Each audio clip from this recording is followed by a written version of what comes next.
শোনো, আমি একটু বাইরে যেতেছি ম্যাক্সিমাম 10 মিনিটের জন্য। রিয়া কই? আমি তো রিয়া।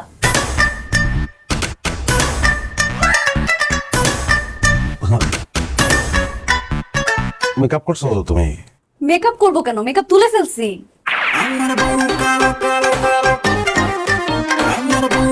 এটা তোমার আসল রং? এটা হ্যাঁ, এটাই আমার আসল রং।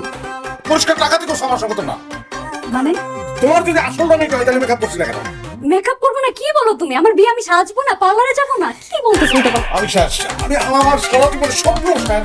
আমার স্বপ্ন ছিল যে আমি একটা সুন্দর একটা ঘর খাবে। আমি মানি না। আমি নো নো নো, আমি তোমার না মানবো নাই আমি।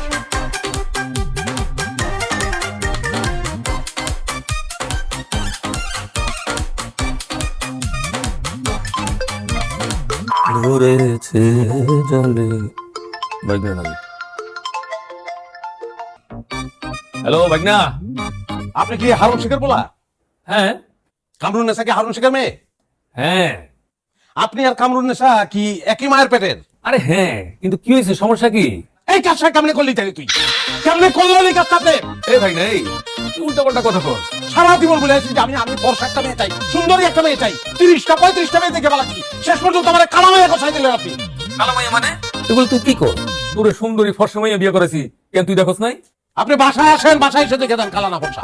আমি জান হয়ে গেছি।